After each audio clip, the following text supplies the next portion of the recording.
Mais sans plus attendre, j'appelle à vous rejoindre l'équipe d'invités juifs, le réalisateur Noé Debré.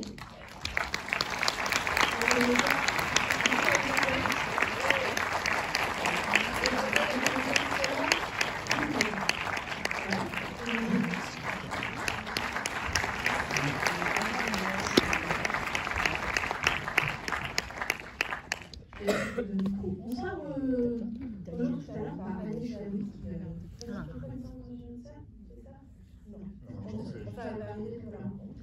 On se retrouvera tout à l'heure pour discuter, mais... Non, elle a vachement moins de temps libre que nous. Elle a vachement moins de temps libre que nous. Ah d'accord. D'ailleurs, je vois votre inquiétude, elle va vraiment venir.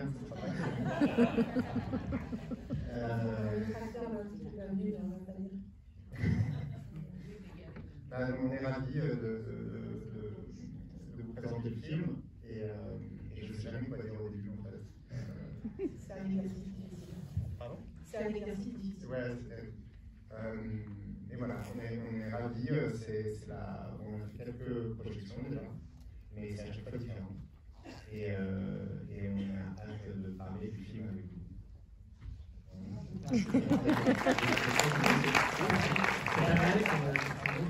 Non, bah, merci beaucoup d'être venu. Et que dire aussi, c'est difficile de trouver aussi les mots quand on ne sait pas trop quoi dire au début. On sait quoi dire, mais en fait, on a juste une page blanche dans la tête. Et enfin, vous voyez ce que je veux dire.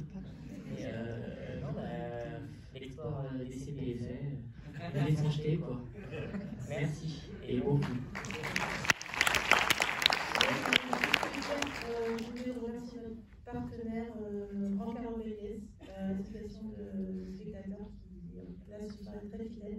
Et aussi merci à Vital, distributeur du film, qui nous a permis de réaliser en première. Merci à tous les trois. Et on se retrouve tout à l'heure pour la rencontre. Merci.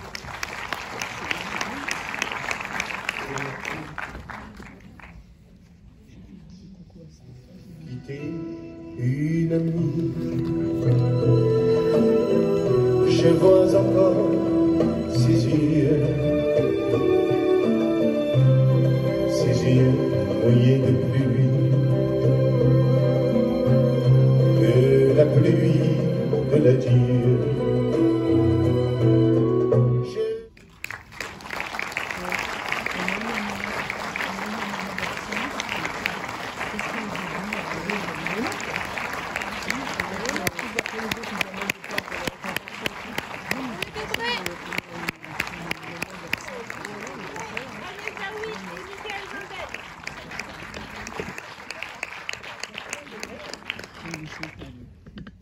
Noé Debré, Michael Zardel, Agnès Jaoui.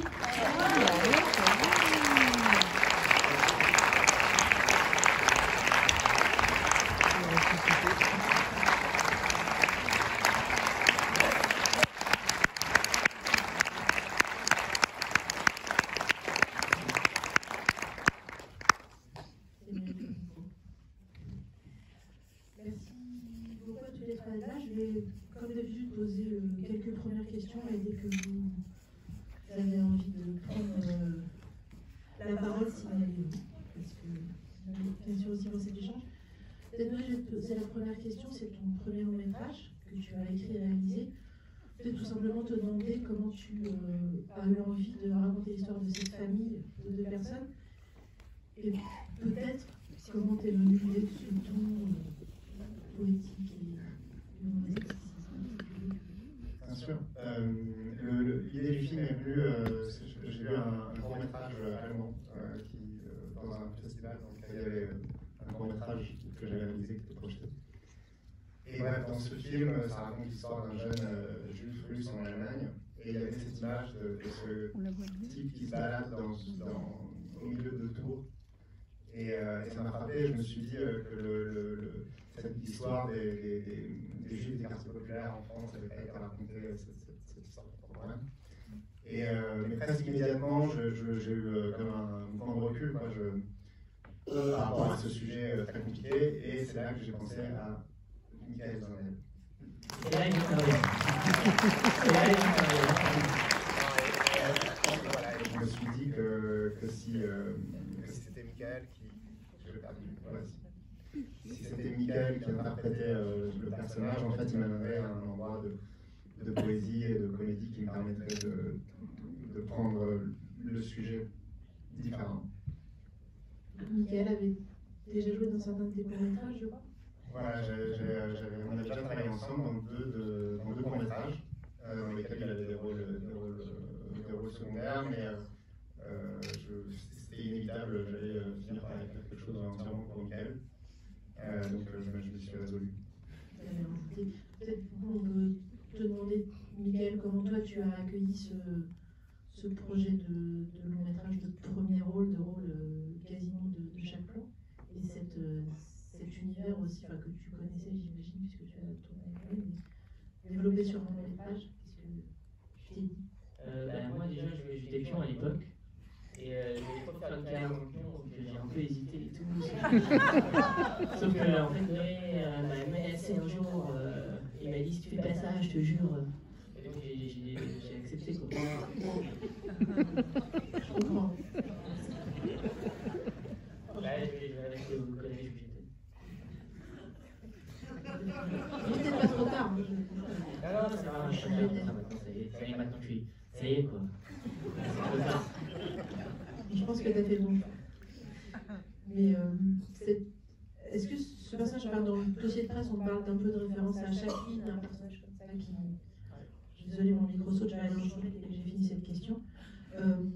Moi, j'ai pensé aussi à un genre de Monsieur Hulot, un personnage qui n'est pas vraiment prise avec la réalité, mais quand même qui a une certaine influence dessus, et éventuellement par ses mensonges, ou plutôt ses inventions. Est-ce que, je ne sais pas si c'est ce genre de direction dans laquelle tu as pu aller ou d'autres? C'était pas vraiment Monsieur Hulot. Mais en fait, on a fait pas mal de trucs, Gaston Léa, Jacques Tati, Chaplin et tout, on a fait pas mal de trucs. Alors en fait, moi je me suis inspiré de 3 protagonistes, c'est de 3 filles différentes, forcément. Non, pas forcément. Je me suis inspiré du protagoniste d'Adam Sandler dans Punch Drunk Love, de Paul Thomas Anderson, du protagoniste de Mathieu Kassovitz dans Regarde les hommes tombés, de Jacques Audiard, qui est un film de Jacques Audiard, et de Marcelo Fonte dans le film Dogman de Mathieu Herriot. En gros, je sais pas. Et bizarrement, le mélange des trois donne du Jacques Tati, Monsieur Hulot, je sais pas. Mais peut-être que si j'avais été inspiré de Monsieur Hulot ou Jacques Tati, ça aurait peut-être donné du Adam Sandler. J'aurais peut-être dû faire l'inverse. Mais c'est bon à savoir. Je ne m'attendais pas à cette réponse. De manière générale, ça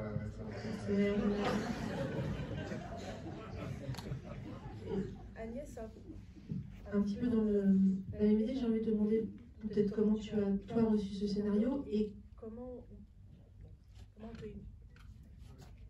Je vais aller changer de micro. Comment on peut imaginer de projeter ce personnage dans la comédie et la poésie dans ce personnage qui traverse une histoire vraiment dramatique pour le coup. Comment est-ce que comment est-ce que tu as reçu cette proposition? Bien. Par le vote, mais c'est pratique. Non, il y a. C'est le premier film que je fais où je suis raciste, où je meurs et où je suis si bien habillée. Ça donne. Et t'as dit oui. Et j'ai dit oui tout de suite. Je me dis pas ça. Ces 3 propositions-là, je vais pas refuser. Est-ce que vous avez des premières questions? Faut pas hésiter, hein. Ouais, moi je suis vraiment surprise par la réponse.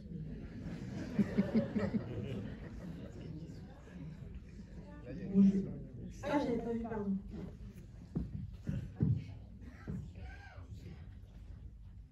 Bonsoir, messieurs, dames, shalom.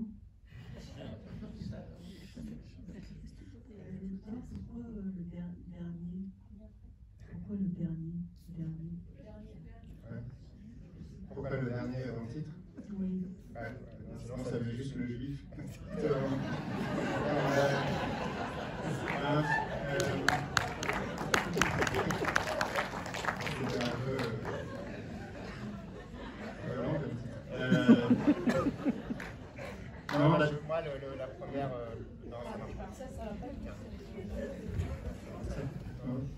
Le premier, en fait, moi, très basiquement, à la base, c'est parce que je pensais au dernier des Mohicans, hein, je crois. Et j'aimais bien, il y a un côté polysémique dans le dernier des Juifs, on entend plein de choses. Il y a le dernier Juif, mais le dernier des Juifs, c'est aussi un peu le pire des Juifs. C'est un peu le pire Juif aussi. En même temps, c'est le dernier des Juifs, c'est peut-être le dernier vrai Juif. Donc il y a plein de choses que je trouve. Il y a une ironie, il y a une charge dramatique et comique dans ce titre qui m'a tout de suite semblé évidente et très et auquel je trouve que le film ressemble au final. Bonjour, merci et bravo. J'avais une petite question. Est-ce que c'est un sujet que vous aviez envie d'aborder depuis longtemps ou pas? Et est-ce que le scénario a changé aussi au contact de Agnès et de Mickaël? Est-ce que le sujet... Non, en fait, moi, je m'en serais bien passé de ce sujet, pour être tout à fait honnête. Enfin, j'avais pas du tout envie de faire un film sur les Juifs, de base. Et le film s'est un peu imposé dans une forme de nécessité, d'évidence aussi avec Mickaël. Et d'ailleurs, je crois que c'est ce que j'ai écrit à Agnès quand je l'ai contacté pour faire le film. Je lui ai dit que j'avais vraiment pas envie de faire un film sur les Juifs. Et je suis sûr que vous non plus. Et on va ensemble. Et voilà. Et ensuite, comme je disais, par rapport à Mickaël, le film c'est un peu écrit pour lui, donc de fait le scénario porte sa trace. Par exemple, Mickaël est effectivement orateur comme le personnage. Autre chose. Et ensuite, on a travaillé quand même tous les trois. Et je m'en rends pas compte parce que un scénario comme ça, c'est un peu progressivement enterré sous les couches du tournage, du montage. Et donc je l'ai pas relu. Qu'est-ce que vous en pensez? Je crois que c'est très proche de ce que vous avez envoyé. Je crois aussi, mais... Il y avait quand même des scènes un peu tiroirs que tu avais écrites. Ah oui. C'était des scènes un peu des situations qui étaient extérieures au scénario. C'était des situations extérieures au scénario en fait, que Noé avait écrit, donc qui n'étaient pas dans le scénario. Et de temps en temps, quand on terminait en annonce, comme les enfants, un peu, on avait le droit à la petite impro. Donc il y a quand même des petits trucs qui ont un peu changé. Oui, il y a quelques scènes en plus. Il y a des choses. Il y a dans la scène dans la voiture, par exemple, où la scène dans la voiture, il part prendre les pompes à chaleur. Dans la première partie de cette scène, il parle des clignotants. Il dit les clignotants, ça arrive aux États-Unis. On dit prends ta chance. Tout ça, c'est brillant. Et c'est pas de moi du tout. C'est une improvisation de Solal. Et on a tourné comme ça pendant 1 heure dans cette voiture où il racontait n'importe quoi pendant 1 heure. Et on est allé prendre. Et il y avait vraiment beaucoup de choses à garder, mais on ne pouvait pas mettre 1 heure de bagnole au milieu du film, ça aurait fait peur. Donc on a juste gardé ce passage. Gros travail de montage, donc. Épuisant. Juste une chose. Le dernier des Juifs, il me semble, c'est une phrase qui a été prononcée par un des survivants du ghetto de Varsovie ou de lieux similaires de mise à mort, puisqu'on ne dit plus camp d'extermination, n'est-ce pas, on dit site de mise à mort. C'est ce que les historiens en ce moment expliquent. Je trouve que ce film, c'est courageux de le présenter en Seine-Saint-Denis, mais au Méliès, on est multiculti, comme on dit à Berlin, donc c'est très bien. Je sais que ça a été peut-être compliqué de le distribuer ailleurs, et je remercie le cinéma Méliès et les autres cinémas qui le présentent, parce que j'ai entendu peut-être aussi des interviews, et j'aimerais que vous en parliez, parce que il est important d'expliquer le pourquoi du comment de ce film, qu'il a sa place, que c'est une œuvre artistique en soi. Voilà. Donc, très bien. Maintenant, il faut continuer. Vous voulez qu'on vous parle de la sortie de ce à quoi Agnès avait fait allusion sur la distribution du film? Oui, je vais arrêter parce que je monopolise le micro. Merci beaucoup.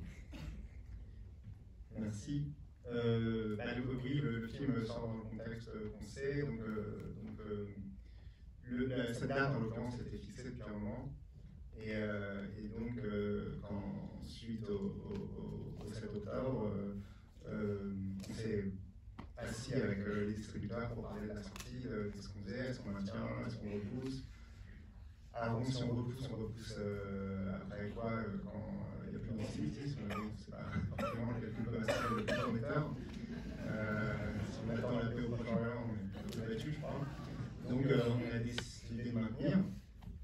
Et effectivement, forcément, le film provoque une forme de fébrilité, quoi. Le titre aussi. En réalité, il y a quand même eu deux moments, parce qu'il y avait ce moment où les distributeurs appelaient les salles en disant voilà, on va sortir un film qui s'appelle Le Dernier des Juifs, donc ça suscitait quand même un peu des interrogations. Et il y a le moment où on a sorti la bande-annonce et l'affiche, et où quand même ça éclaire sur la nature du film. Et voilà, il y a un titre, c'est comme un chapeau, il faut le reporter.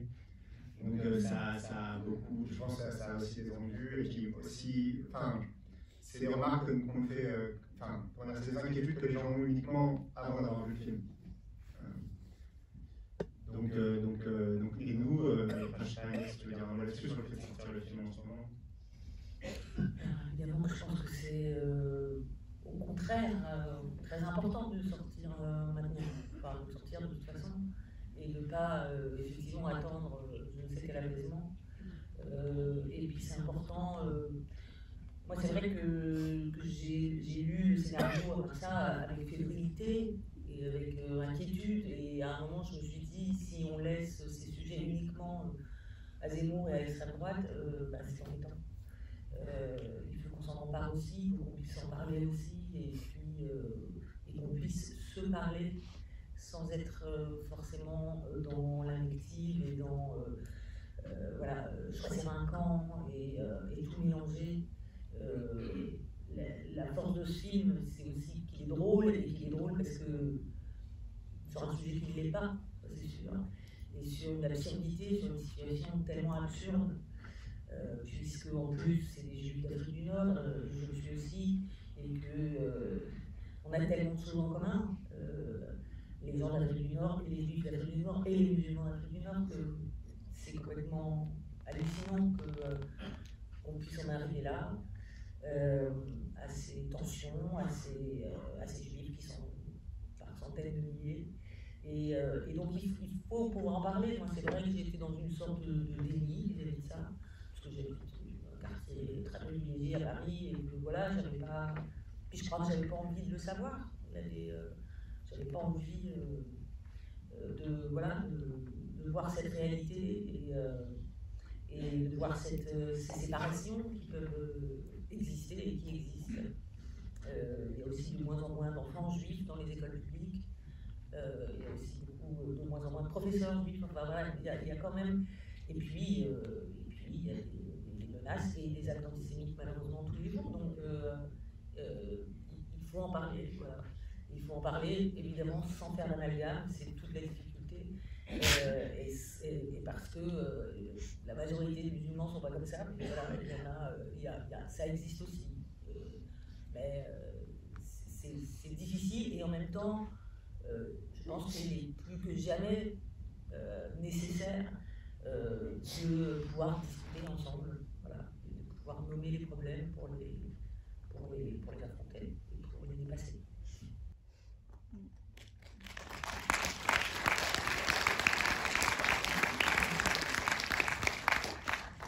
Il y avait une question de monsieur, mais il veut que le nom. J'hésite un peu parce que ça ce qui vient d'être dit, mais je me posais plusieurs questions. Parmi les dernières scènes, Qui vient près du micro, comme ça. Avec la mexicaine, ça lui va très très bien. La question que je me posais derrière, c'était les cheveux raides. Ça, c'est vraiment super. Est-ce que. Alors, il y a deux questions, peut-être. Une question sur une suite possible. Si le père vient de fait neuf, Ivaou. C'est vraiment la question que je voulais justement précisément ce point. Ivaou, et quelle pourrait être une suite ou un flashback ou je sais pas. Moi je vois plein d'ouvertures à ce film, mais voilà, j'avais envie de poser la question. Bah, c'est vrai, c'est très tentant. Je me disais ça, je me disais qu'on pouvait faire comme Martine. On pourrait aller à la plage, on fait le sport d'hiver. On a l'impression qu'il va tout le temps se passer des choses. Alors après, ce sera peut-être pas sur le même thème, mais ce sera intéressant quand même. Et oui, bah où j'ai bien choisi ce plan final pour pas avoir à répondre à cette question, évidemment. Sachant que je pense que ce qui ressort, enfin, ce que j'espère qu'on ressent à la fin, c'est que où qu'il aille, ça va aller quand même. C'est à ça que sert la scène du Krav Maga, c'est à montrer qu'en fait il a l'air comme ça très vulnérable, mais en fait il est un peu invincible et un peu miraculeux ce personnage. Et donc voilà, ça semblait tout à fait logique de terminer avec une valise. Et puis évidemment ça renvoie aussi à tous ces films, c'est souvent des types avec des valises. Et il y avait la coupe de cheveux. Alors Michael, parle-nous de cette coupe de cheveux. Tout d'abord, je pourrais vous dire que mon personnage, je sais très bien où il va. Il va vers Grenoble. Enfin, un truc que je me l'ai imaginé, il va vers Grenoble, travailler dans une librairie. Il va à Grenoble. Ok. Il va pas faire le Mossad comme on est dans le film, c'est pas vrai, il va travailler dans une librairie d'une pote, voilà, à Grenoble, et c'est très bien comme ça. Très bien comme ça. Et la deuxième question, c'est pourquoi je me suis fait une coupe. Les cheveux raides dans le film. Non, est-ce que tu as l'intention de te faire les cheveux raides? Oui, j'ai l'intention. Peut-être à propos de, je rebondis sur le Krav Maga, après je vous passe la parole. Il y a une question qui est aussi ancrée dans le film par la question de la violence qu'il y a plutôt en chant, plutôt en off. Et enfin, je me permets de te citer dans le deuxième phrase, je crois que tu parles de la violence au cinéma, où tu dis que même si elle est immorale, elle est toujours héroïque, et que c'est quelque chose que tu voulais éviter. Enfin, peut-être je paraphrase un petit peu. Peut-être aussi dans le choix évidemment du genre de film, etc. Pour savoir comment toi tu avais abordé cette question-là, donc ça fait celle des tags, des réactions violentes des voisins, mais qu'on voit toujours un petit peu à côté. Il y a deux aspects. D'une part, je m'étais un peu fixé cette règle, donc le film est très documenté. Et cette documentation a pris la forme de rencontres avec plein de gens pour entendre leur expérience. J'ai fait ça avec Philippe Benchimol, qui est ici, mon collaborateur artistique.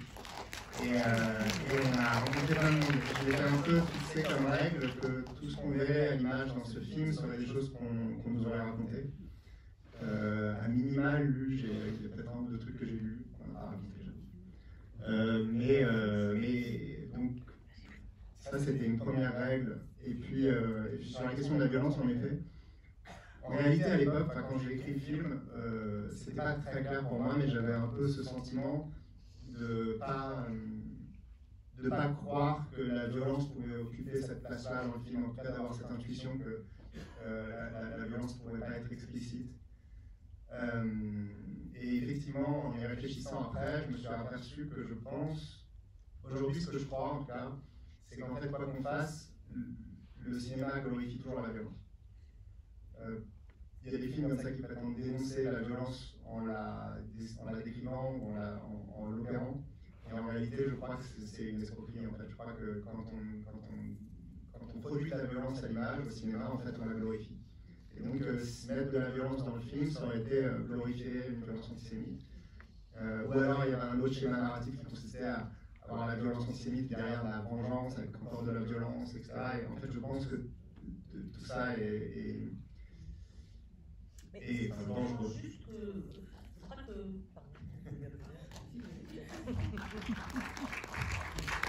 Non, mais c'est tellement juste que je crois savoir que les films de guerre, américains notamment, et même qui dénoncent l'armée ou la guerre, sont coproduits, financés par l'armée américaine.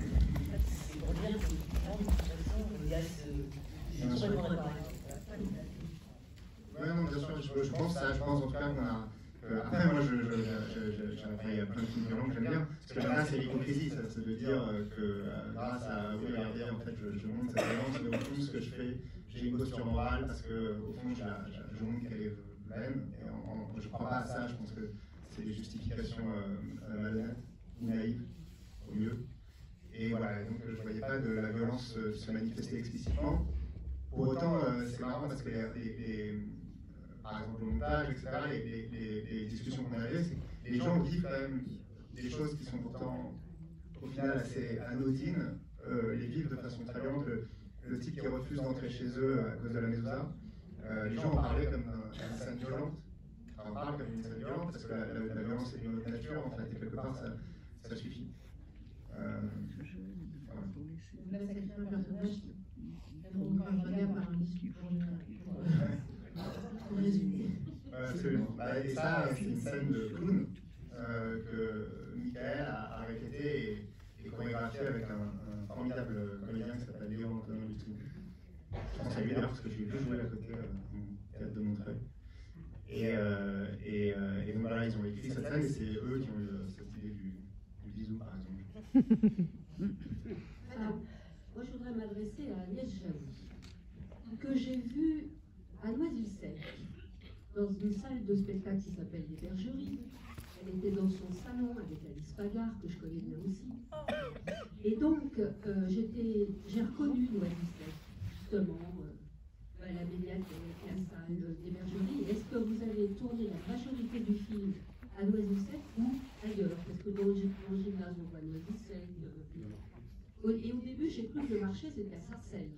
Donc, c'était peut-être pas ça, mais est-ce que vous pouvez expliquer le choix de Noisy-le-Sec et montrer à pas mal de moments du film? Je dis juste, parce que c'est plutôt une question pour Noé, que madame m'a vu dans un spectacle qui s'appelle Dans mon salon, dans mon salon à Noisy-le-Sec. J'habite à Noisy-le-Sec. Et voilà, ce spectacle de chant. J'invite les gens dans mon salon pour rejouer cette film. Et pourquoi? Oui, la question de Noisy-le-Sec, en fait, c'est parmi les gens que j'ai rencontrés, il y en a plusieurs qui me disaient qu'ils étaient très. Avec lesquels j'entendais une grande nostalgie du quartier qu'ils avaient quitté, quand ils avaient dû le quitter. Et donc, c'était une émotion que je voulais qu'on retrouve dans le film, je voulais qu'on ait du mal à partir, en fait. Mais pour autant, je voulais quand même que ça soit vraiment un quartier populaire, une cité, quoi. Et donc, j'en ai visité pas mal. Et ce dont je me suis aperçu, c'est que quand les cités qu'on a l'habitude de voir dans les films, et ce sont les grands ensembles faits tout d'une main, avec comme ça une forêt de fenêtres, et peut-être il y a quelque chose d'assez oppressant, et puis en plus c'est des images qu'on assimile déjà à tout un cinéma sur la cité qui en général est un cinéma violent, etc. Et quand on est arrivé à Noisy-le-Sec, ce que j'ai trouvé formidable d'abord c'est le marché sur lequel commence le film, et en vérité c'est un village, tout cet endroit, quoi. Et on a un sentiment, ça vit énormément, et puis il y a des commerces, et puis les bâtiments font pas tous la même taille. On n'a pas l'impression que c'est une personne qui est arrivée et qui a dit bon, on va mettre 7000 personnes ici, et ils vont tous vivre la même vie, qui étaient un peu des gestes un peu délirants de l'architecture des années 60.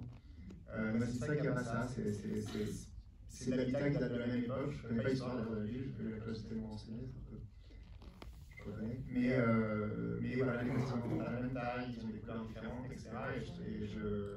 Et je trouvais qu'à l'image, ça rendait un endroit plus beau, quoi, et chaleureux. Bonsoir. J'avais une petite question par rapport à la représentation dans le film, le choix de la famille monoparentale, parce qu'on va arriver le faire extrêmement tard, un moment dramatique, on va dire, mais qui casse vraiment le cliché, on va dire, de la communauté juive qui souvent est représentée très solitaire, avec toujours plein de gens autour de nous. Là, on voit un cousin, c'est tout. Donc, est-ce que c'est un choix ou c'était pour casser cette image qui aujourd'hui n'est plus une réalité, et aussi effectivement dans les banlieues, il y a aussi dans les familles juives ou pas des gens isolés, malades, et est-ce que c'était un choix délibéré de votre part? Ouais, c'est plusieurs choses à la fois. Je pense que d'abord il y a une intuition, il y a l'intuition de ce personnage de Belisha, étant donné sa personnalité, étant donné qui il est, cette idée qu'il vit seul avec sa mère me semblait cohérent. J'arrivais à raconter cette histoire. Parfois, on fait des choix quand on écrit qui sont purement intuitifs, de cette nature-là. Et puis, il y a aussi le fait que plusieurs personnes qu'on a rencontrées, en fait, alors après, on bascule un peu dans la sociologie, mais ce qui est vrai, c'est que dans les cités, en l'occurrence, il y a beaucoup de familles monoparentales. Parce que c'est. Pour des raisons que je serais pas capable d'expliquer d'ailleurs. Et donc il y avait un peu ce truc-là aussi. Et ensuite bon, bah, c'est quand même. Ce qu'on raconte, c'est quand même une famille isolée. C'est le dernier des Juifs, le titre du film. Donc et il y avait une logique à ce qu'effectivement on les sente dans une citadelle, quoi. Après, moi, ce que je me racontais dans ma tête, c'était que Gisèle s'était fâchée avec tout le monde.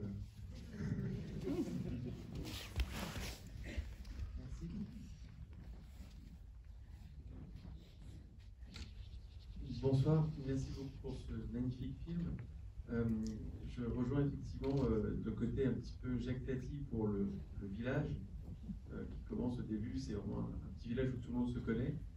Le côté aussi absurde et poétique du personnage qui rejoint un peu Peter Sellers. Je trouve qu'il y a un côté un petit peu isolé dans ce monde, mais je trouve que c'est au-delà de la question de l'antisémitisme, je trouve que c'est un très beau film sur le départ et sur la relation entre la mère et son fils, parce qu'en fait on ne connaît pas le passé, on ne connaît pas le futur, mais c'est une bulle sur cette dégradation, cette maladie et ce départ progressif. Donc je trouve que c'est un très beau film sur cette relation-là.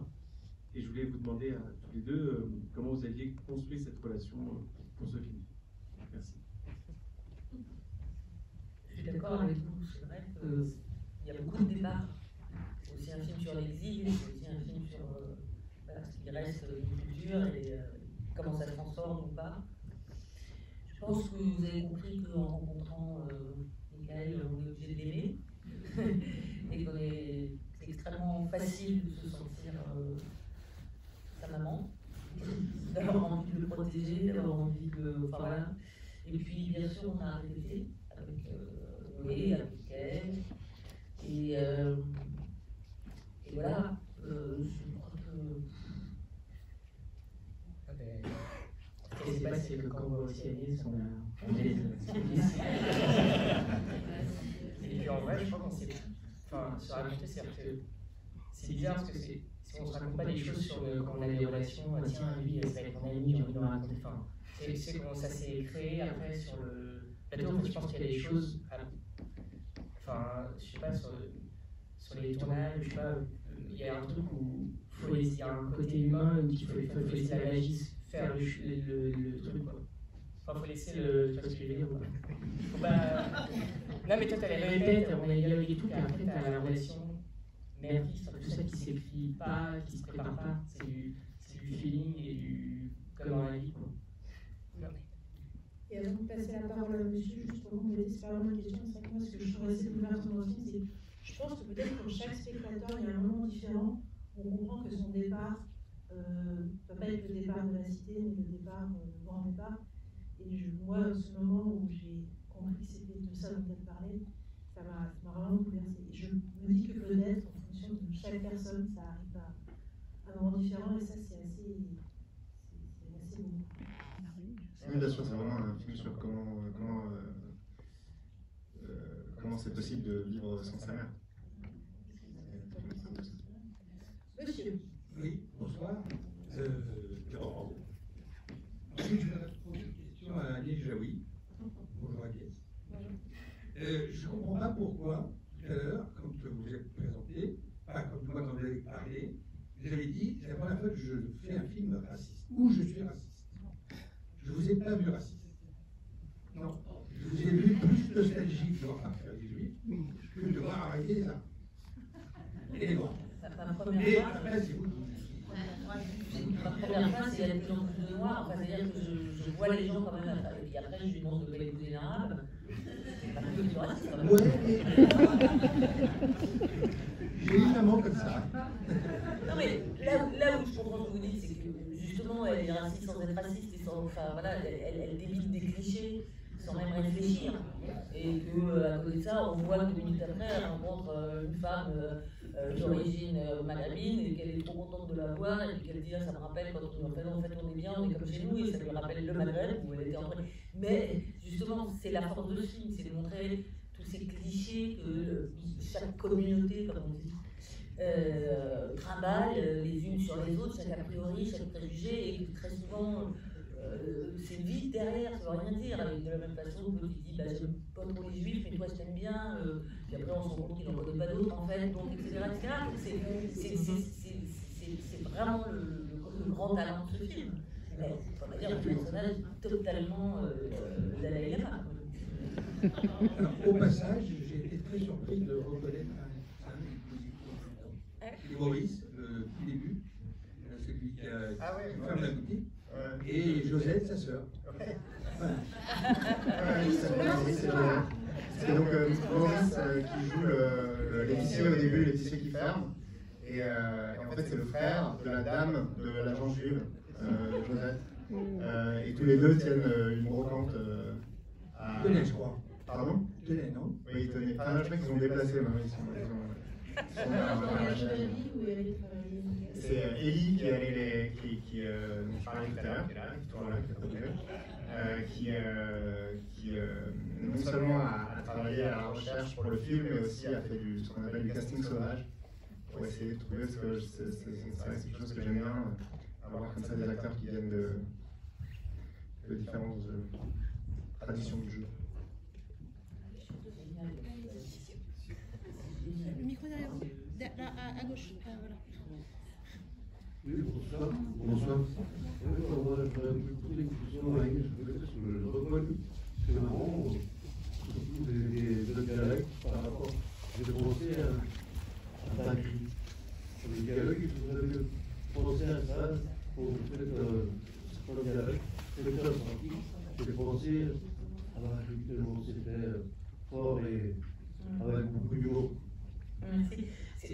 On nous a souvent, plusieurs fois, des gens nous ont dit que ça leur rappelait les films qu'on faisait avec Jean-Pierre Macri. Ça me fait très plaisir, je pense qu'il aurait adoré ce film. Et voilà. Moi, ça m'a arrivé une réplique sur laquelle j'ai entendu, je ne sais pas si je t'avais dit. C'est quand l'électricien ne rentre pas et que Gisèle est en train de faire son buzz et là, toute cette réplique, là, tout ce moment-là, j'ai vraiment entendu quelque chose. Ils deviennent fous tous. C'est bien. Madame. Bonsoir. Par rapport à l'écriture du scénario, les narrateurs étaient déjà présents ou c'est après, lors du montage, que vous avez mis les narrateurs de l'histoire? Ah, la voix off, ouais. Non, la voix off était présente au scénario. Elle est intervenue à un moment où en fait j'ai un copain qui m'a dit, j'avais fait lire le traitement, donc c'est un résumé du film, comme ça, un peu d'une vingtaine de pages. Un copain, il m'a dit, mais ton film, il est pas assez séfarade, alors que tu parles des séfarades et tout ça. Et il m'a dit, mais tu rates l'emphase en fait. Et il m'a parlé d'un oncle à lui qui lui a écrit des cartes postales où il lui écrit des trucs pas possibles, où il dit, mais un jour ton nom sera dans les journaux du monde entier, des trucs. Et il m'a dit, et ça, il y a quelque chose à faire là-dessus, il faut rattraper ce temps-là. Et ça m'a évoqué Albert Cohen. Et donc j'ai écrit la voix off du film comme un pastiche d'Albert Cohen. Et par ailleurs, ensuite, ce que ça a permis, je crois, c'est que le film est très modeste, je pense, avec le chef opérateur qui est aussi Boris Lévy. On a voulu faire un film. On a voulu faire un film avec une image modeste, vraiment à l'endroit des personnages qui sont aussi des gens assez modestes. Et ce qui marche, je pense, avec cette voix, en tout cas ce qui était désiré de se chercher, c'était qu'avec un style très littéraire comme ça leur donne une forme de dignité paradoxale. Donc c'est l'histoire d'un petit mec, mais c'est raconté avec les grands mots. J'aime bien ce contraste avec une ironie comique qui me plaisait. Bon, j'ai pas de question, c'est juste personne n'a fait de commentaire sur la jeune femme qui joue la maîtresse du personnage. Elle est extraordinaire. Et c'est impressionnant. Alors, ma question est, est-ce que c'est une comédienne professionnelle ou est-ce que vous avez casté, comme vous dites, de manière sauvage? Et on ne voit qu'elle, enfin on ne voit pas qu'elle, tout le monde est formidable. Vous êtes tombé amoureuse. Ouais, je suis tombé absolument amoureux de cette... Elle est extraordinaire, je ne sais pas c'est qui, enfin parlez-nous d'elle. Vous ne croyez pas si bien dire. Oui, en fait, en plus, c'était un personnage c'est le personnage que j'ai eu le plus de difficultés à caster. Je termine pour dire qu'elle, pardon, elle est très, ce personnage est magnifiquement écrit. Quand on découvre à la fin qu'elle est mariée, c'est tellement drôle. C'est un magnifique, vraiment belle écriture. Merci beaucoup. Et donc, oui, j'avais beaucoup de difficultés à caster ce personnage. D'abord, c'était censé être une femme plus âgée qu'Eva. Et puis, je sais pas, à chaque fois, les profils que je trouvais, j'arrivais pas, je voulais quelque chose de très facétieux, vous voyez, je voulais quelque chose qui soit une relation qui soit très joyeuse, comme ça, très érotique, mais légère. Et puis, je sais pas, ça m'amenait toujours ailleurs, je trouvais pas ça. Et j'ai vu Eva dans un court-métrage qui s'appelle Le Roi David, dans lequel elle est formidable, que je vous recommande absolument. Et court-métrage que j'ai regardé une dizaine de fois, parce qu'il était intéressant de plein de points de vue, mais notamment elle qui avait cette présence dingue. Et donc on l'a vu en casting, et puis en fait je lui ai proposé le rôle tel qu'il était écrit, mais elle l'a joué elle, sans que vraiment on change grand-chose. Et pour le coup, on a fait des répétitions avec Michael et Eva. Il y a vraiment eu une scène, par exemple, qui est entièrement une impro de Michael et Eva suite aux répétitions. C'est la scène du suçon où ils font les filtres. Et c'est un moment magique pour nous parce qu'en plus, les filtres, c'est eux qui le font quand ils sont en train de le faire. Et ça tourne parfaitement, c'est vraiment hyper drôle. Et j'adore cette scène, parce qu'évidemment, c'est celle dont je suis le moins auteur, donc c'est celle qui me plaît le plus. Et oui, Eva, et puis elle tourne beaucoup en ce moment. Je suis sûr qu'on a beaucoup à voir. Madame, oui, bonsoir, et bonsoir tous les trois et pour toute l'équipe du film qui est dispersée dans la salle. J'ai l'impression que vous êtes nombreux, merci. D'abord, moi je voulais faire un parallèle en ce que vous avez dit tout à l'heure sur la violence. J'apprécie aussi de ne pas avoir vu le sexe de la même façon, parce que je trouve que c'est pareil, il y a la même hypocrisie là-dessus. On n'a pas besoin de voir tout, on imagine très bien ce qu'il va et comment il va avoir d'après, donc merci pour ça aussi. C'est très ennuyeux en plus. Voilà, il y a les deux sujets dans le cinéma un petit peu trop souvent, et merci d'avoir eu la même, je vais dire pudeur dans ce cas-là, mais c'était appréciable aussi, on n'avait pas besoin des images. Et puis j'avais une autre question à vous poser qui était le parallèle qu'on peut faire entre le désir d'exil que l'amour exprime et la mort en fait. Parce qu'à un moment dans le film, le fils dit « Moi j'ai pas peur, tu peux partir » et c'est là qu'elle part. Et il y a quelque chose de très vrai sur la mort. Est-ce que c'était présent dans l'écriture ou est-ce que c'est arrivé en cours de route? Parce que je ne sais pas combien de personnes dans la salle ont perdu des proches, mais souvent les gens partent quand on les autorise à partir. Et là, il y a quelque chose de ça qui est très vrai aussi, très humain dans le film. Oui, tout à fait. C'est vraiment un film. Je ne sais pas si on s'en rend compte comme ça, mais c'est vraiment un film pas du tout avec une écriture qui est quelque part pas du tout scénaristique. Vous voyez, c'est pas dans le sens où c'est pas d'habitude au cinéma on adore avoir des récits avec des objectifs et puis le personnage veut un truc, et finalement il se dit ah non en fait c'est pas ça que je voulais, je veux autre chose. Et à la fin il a appris plein de trucs. Et là c'est pas trop ça, là, c'est un type qui fait semblant de vouloir quelque chose pour sa mère et puis en fait il essaye de l'obtenir entre guillemets le départ, mais en fait il essaye pas vraiment et puis à la fin il a pas vraiment appris un truc et entre temps sa mère est partie. Et tout ça pour dire que c'est un film que j'ai écrit de façon très intuitive. Donc je peux pas cette idée que l'exil, ce parallèle entre l'exil et la mort d'un proche, ouais, il s'est révélé en écrivant et il s'est imposé assez naturellement. et je ne sais pas ce que j'en pense. Non, mais je suis d'accord avec vous. Moi, je comprends très bien ce que vous voulez dire aussi. En tout cas, en jouant cette scène, le moment où justement il dit faut pas d'avoir peur pour moi parce que, ok, je suis pas le plus fort et tout, mais les gens m'aiment bien.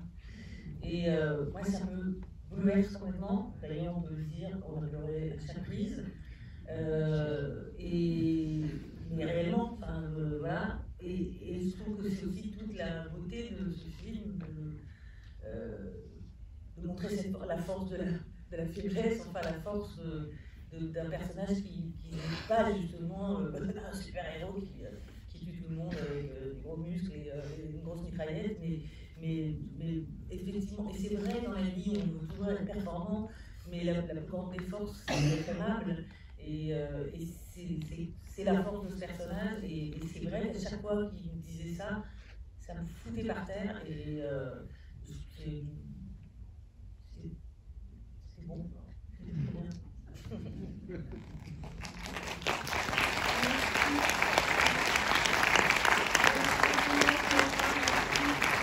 C'est bien.